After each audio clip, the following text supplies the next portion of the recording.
इथे पालकमंत्रीपदाच्या मुद्द्यावरून शरद पवारांच्या राष्ट्रवादीचे प्रदेशाध्यक्ष जयंत पाटलांनी सुनील तटकरेंना खोचक टोला लगावला होता। त्यावर आता खुद्द सुनील तटकरेंनी जोरदार प्रत्युत्तर दिलं। विरोधी पक्षात बसलेल्या जयंत पाटलांनी काय म्हणावं तो त्यांचा अधिकार, सरकारला काय वाटतं ते सरकार निर्णय करेल असं तटकरे म्हणाले।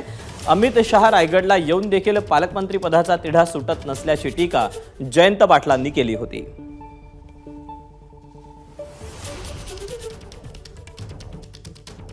इथं आदिती तटकरे या पालकमंत्री म्हणून जाहीर करण्यात आले। एका महिलेवर कसा अन्याय होतो, त्या महिलेला कसं पालकमंत्री पदापासून वंचित ठेवण्यात येतं आणि 4 महिने सरकार येऊन झाल्यावर देखील तिथं त्या जिल्ह्याच्या प्रगतीला कुणीही मालक नाही, ही परिस्थिती बरी नाही।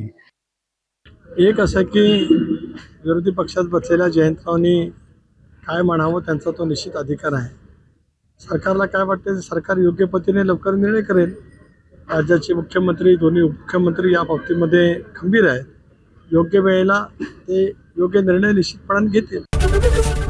एबीपी माझा, उघडा डोळे बघा नीट।